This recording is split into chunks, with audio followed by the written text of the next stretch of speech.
Bakersfield Speedway. I said, are you ready?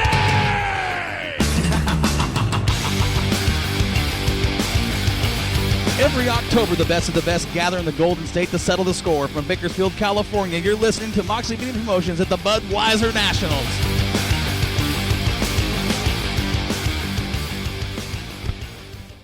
Hey, race fans, welcome back to the Bakersfield Speedway for another Budweiser Nationals. Even though the voice is bad, I'm here 100%. Man, Brian, you sound terrible, buddy. I hate it when you have to go through that as an announcer. The voice is tore up.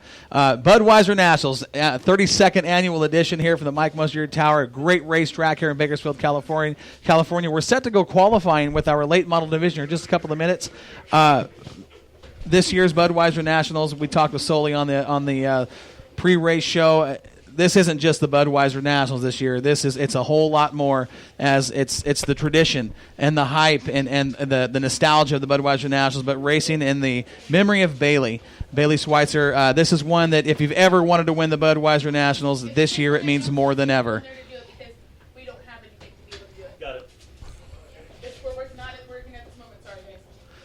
A lot of chaos up here in the Mike Mosier Towers. I'm telling you. The scorers come over if talking it ain't with my us. voice, it's everybody in the booth. It's an awesome deal. But, man, again, talking about the feeling here this year is a whole lot different than we've seen in the past at the Bud Nationals and at Bakersfield Speedway. And this is the one, like we mentioned earlier, if you've ever wanted to win the Budweiser Nationals, if you've ever brought your A game, this year we're seeing it from every single car in the pit area.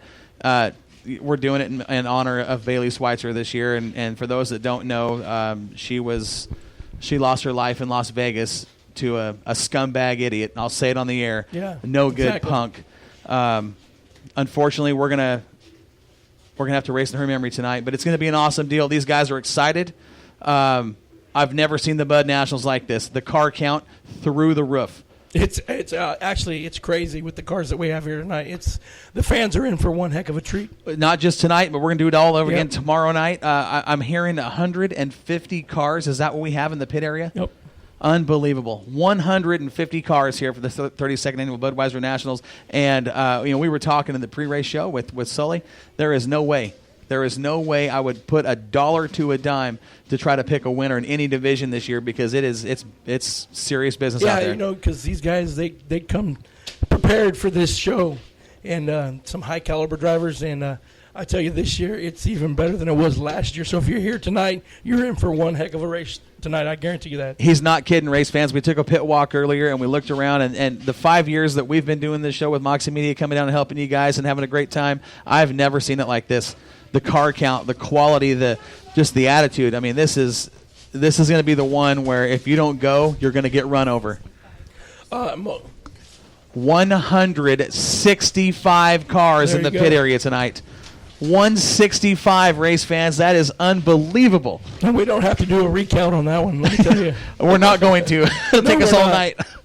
Unbelievable. So we're set to go qualifying here in just a few short minutes. Here we go. Oh, look at who's going to open qualifying here for the Budweiser Nationals. In the number 2, this is Bobby Hogue. He's the winningest driver here at the Budweiser Nationals. One of the drivers you want to keep your eyes on this weekend. He was very, very fast earlier in hot laps. We'll see what he can do out of turn number 1. We're going to get him at the stripe. Bobby Hogue stopped the clocks. Lap number 1. We're waiting on official time. Look at Hogue down the backstretch hard into turn 3. Going to work the high side out of the 4th turn. Stopping the clocks on lap number 2. We're waiting on a time for Bobby Hogue. Up next, the number 10 in, the Sandman, Rob Sanders. Bobby Hogue's fast lap, 13.364, 13.364. Lap number 1 for Rob Sanders. He'll stop the clocks. 13.541, 13.541. For the number 10 in, Rob Sanders working hard through turns 3 and 4. Going to back it in on the throttle out of the 4th turn. All crossed up. Stops the clock on lap number 2. 13.578, 13.578. Next qualifier on the track, the 805. Chad Weber. Weber out of Santa Maria. Lap number 1. 14.913. 14.913. Weber looking to complete his qualifying efforts here on the second lap. He'll stop the clocks with a 14.568. 14.568's next on the clock in the number 32B. Out of Salinas, California, this is Clay Daly. Daly was one of our fastest cars in hot laps earlier. He was the fastest car in hot laps, 13.405. He'll stop the clocks on lap number 1. 13.257. 13.257. Very fast opening lap for the 32B of Clay Daly. Going to work the high side at a turn 4. Lap number 2. He completes at the stripe.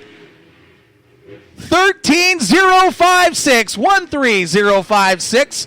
Our next qualifier out of Portland, Oregon, in an X Factor chassis sponsored by Eastside Paving, Go Plumbing, Not Whole Market. This is Joey Tanner. Tanner, one of the hot shoes out of the Pacific Northwest. Oh, hang on, Tanner into the turn 3 wall. Joey Tanner came down the backstretch, checked up on the brakes. The car went straight, contact with the turn 3 wall. Joey Tanner in practice had a 13.814, was looking pretty good. As he made his way down the backstretch into turn 3, you can see him touch the brakes. I've got no sound. No sound out there. Oh, they're telling me they don't have any sound. Getting feedback from the... Can you hear? Okay, so turn 3, Joey Tanner is in the wall.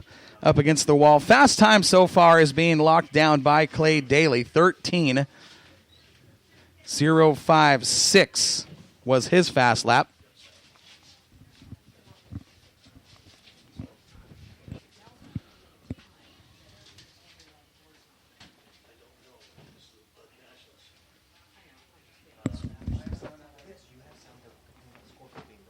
I have nothing to do with that. Okay. Again, Joey Tanner up on the hook in the 111. They're going to take him off the track. Contact with the turn 3 wall. He was looking pretty good down the backstretch until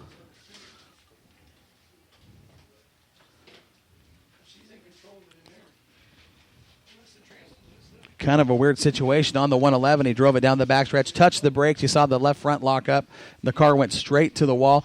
Joel, did you see what was going on down there? You know, I saw Joey Tanner. He was looking really good out of turn 2 there, going down the backstretch. He grabbed the brake about 3/4 of the way down the backstretch, almost like he locked it up trying to go into turn 3, started sliding up a little sideways, did collect the rear end, it looks like, on that car as they bring it by the front stretch wall here.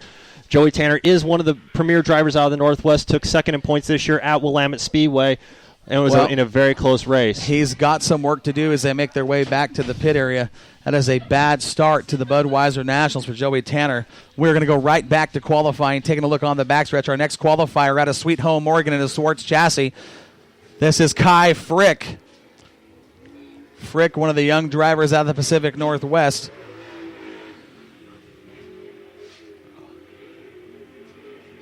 We'll get him on the clocks out of turn number 4. Turn 3 looking to be very slick. This very similar situation as Kai Frick went into turn 3. You saw the left front lock up. The car pushed up towards the wall. Loops it out down in turn 4. We'll see if he can get that thing corrected and get him back on the clocks. A bad start for a couple of the Oregon young guns. You know, that's what happens. You come down to California with their intention, you know, is to come down here, run the Budweiser Nationals, compete with the best of the best talent. You know, it is a tricky racetrack. It is not like what they're used to up north in the Pacific Northwest. This clay is distinctly different than what they are used to seeing up at Willamette Speedway, at Cottage Grove Speedway, Elma, Washington, Sunset Speedway, and Banks. Well, the Frick wants to put down a good lap. He's got to do it right here because there is no messing around the Budweiser Nationals. This is going to be his one and only qualifying lap. He's going to get on the books out of turn 4. He stops the clocks at the stripe with a 14.354, 14.354. Next qualifier on the track. This is the 22 of Paul Guglielmani. Sponsored by Vaca Valley Excavating. Guglielmani, a staple here in late model racing in the Northwest, or in the state of California. We see him all over. Everywhere we go, we see the 22 car. Lap number 1 for Guglielmani. He'll stop the clocks with a 15.390, 15.390. See if he can pick it up here on the second lap. Going to work that high groove through turns 3 and 4. Drive to the middle. Checkered flag is out. Lap number 2. Waiting on a time for the 22G. Next qualifier is the 91T. This is Jason. That's Tony Toast. The 91T, Tony Toast. Very good-looking race car. Sponsored by Papich Construction. Lap number 1 for Tony Toast. 13.592, 13.592. Toast sets the car hard with the brake into turn 3. Really had to jab that brake to get the car to turn. Lap number 2 in the books. A little...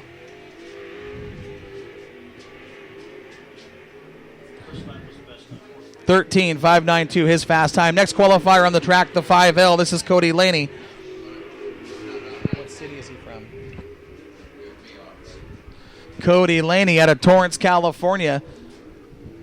Going to ride that high side of the turn 4. Lap number 1 for Cody Laney. 13.761. 13.761.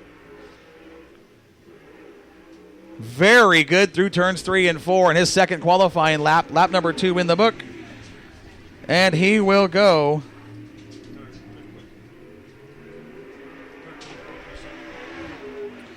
On the clock, so the number 74. Who is that?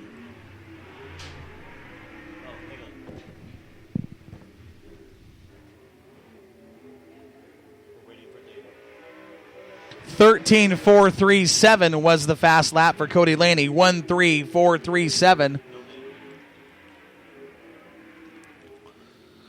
On the clocks now is the number 74, Dennis Souza. Is that Souza? Salsa? Lap number 1.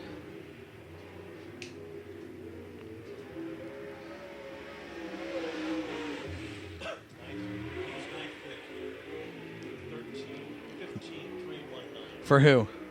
The last car. 15.319 for the 74 of Souza. The 27 of Bartels.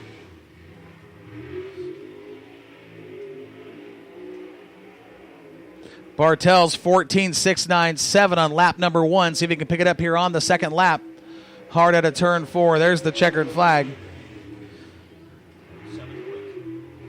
And he goes 14.434. Up next, the 11X and a Wolfpack chassis by Rocket. This is Steve Drake, one of California's most decorated late model drivers. Drake looking very good into turn 3. One of the best entries we've seen yet. Lap number 1 for the number 1 for the 11X.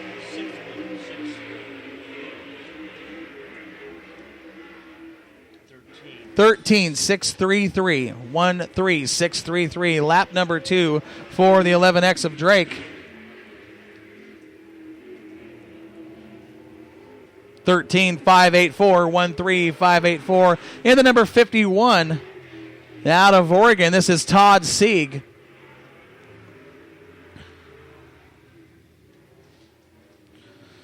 Todd Sieg looking to complete lap number 1 out of turn 4.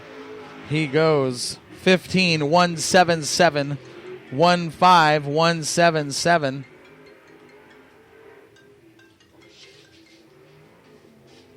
Lap number 2 for Sieg out of turn 4. And he goes 14.978, 14.978. Back on the track, the 22 of Paul Guglielmani.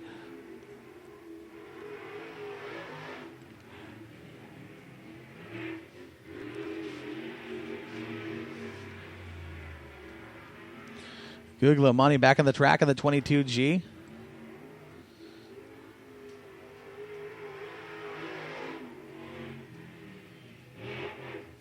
(15.460)